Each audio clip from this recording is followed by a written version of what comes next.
Chris Olds, Beckett Baseball here. Got a Mailday video for you that's not exactly the normal kind of Mailday. It's not cards. It's not game used items. It's a Major League movie Mailday. Now, we've been working pretty hard on the Beckett Sports Card Monthly issue themed about sports movies and their memorabilia. I've got plenty of it. Well, a few of this. Can't say plenty. It's never enough. I've got a few of this item already, but I picked another one up, and I'm going to open it right now. It's a different kind of item that is one of the more common items. I'll continue opening as I talk. It's a more common item for movie memorabilia collectors to chase. But basically, one of the stories you're going to see in this upcoming issue of Beckett Sports Card Monthly is 10 ways to collect your favorite movie. I've kind of identified kind of the focal points of items you can chase for whatever movie you might like. And this is one of the items, types of items that made the list. I'm struggling with some tape here. What this is a movie kit, media kit.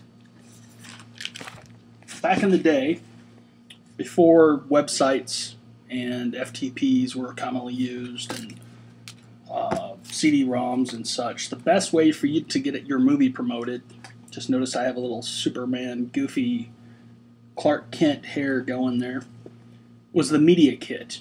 And this is a media kit for Major League 2. It's basically an oversized folder with the movie's logo on it. And inside, the typical kind of media kit, you'll find notes, stories, pre-produced things to tell you about the film, what it's about, who's in it, things like that. And also photographs, still photographs from the movie, or slides, or other items that will help newspapers and magazines, which received these most of the time back in the day, do stories about the movie or someone in it. This is interesting. Something I don't actually have a previous copy of, which is pretty cool. Let me set this down here. It's a invitation to the screening, media screening of Major League 2 on Monday, March 28th, 1994 in the Mann's Bruin Theater in Westwood, California. I must RSVP by March 25th at a number. This invitation is non-transferable, and apparently it was not used. So, in essence, it's a photograph. It's on like tall photo paper, basically a ticket stub, so to speak, for attending the media premiere. I've never seen this kind of an item before. It's a new addition to my collection. I've bought 2 or 3 other Major League 2 media kits, and this did not include one.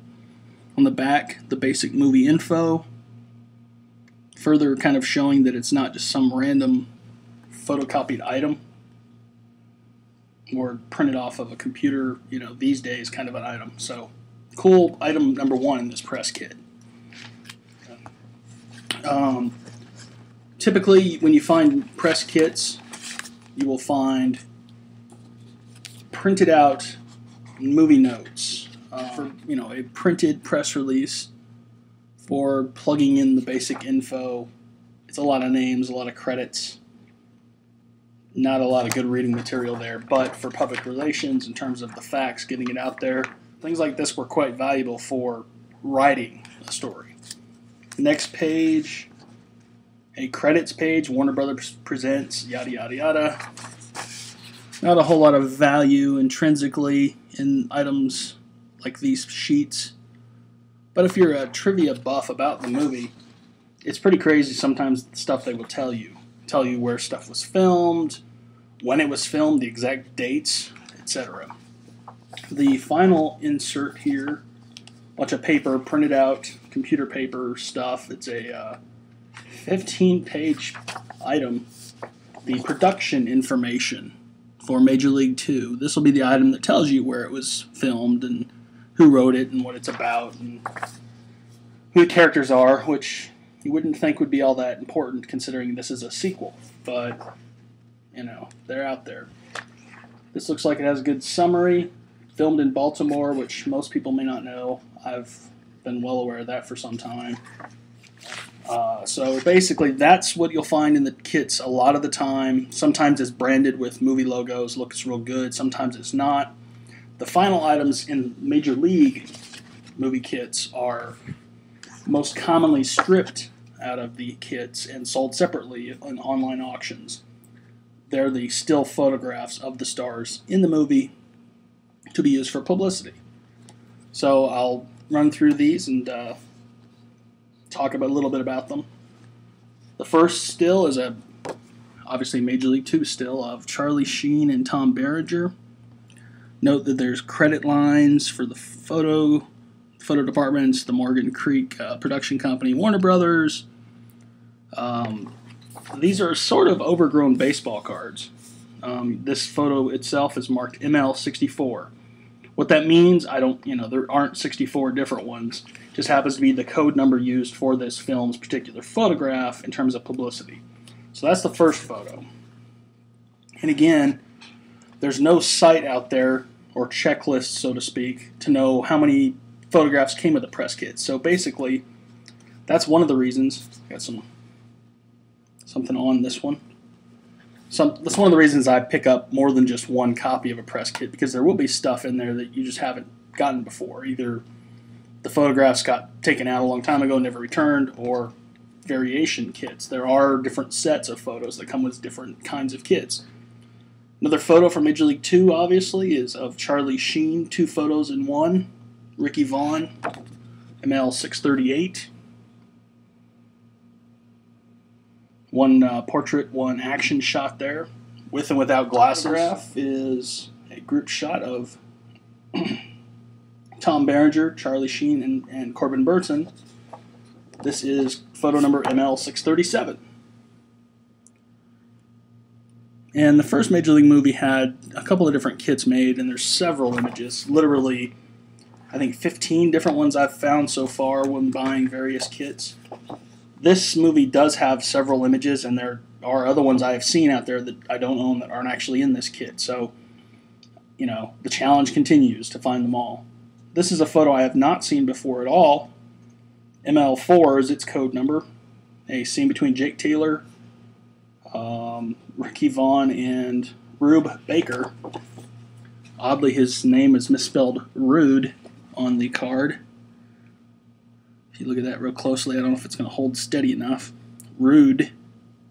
Anyway, it's hard to kind of show that off, but there's another photograph from the movie. And the final image in this press kit, ML10, so maybe there's 10 or more for this movie that I just haven't tracked down yet, is a picture of Rachel Phelps and Ricky Vaughn. She's giving him the jinx there. So, as you'll see in the upcoming sports movie memorabilia issue of Beckett Sports Card Monthly, media kits, press kits are one of the 10 ways that you can collect your favorite movie, regardless of what it is. Media kits have pretty much been made for a long time, up to maybe the last 10 or 15 years, where a movie like Talladega Nights will have a CD-ROM with all this information on it. Just pull the images off, digital images, etc. to use. So they're not as prevalent as they are, as they were for 1990s and 80s or before movies. Some can be real pricey, some aren't. This wasn't very expensive at all. Most of the media kits I've purchased have been $10, $15. It's just a matter of finding them and seeing what's in them. So look for media kits and more about other sports films of all types, baseball, football, basketball, and more, and a whole lot more on Major League as well. So that one's my favorite. Chris Olds, Beckett Baseball. See you next time.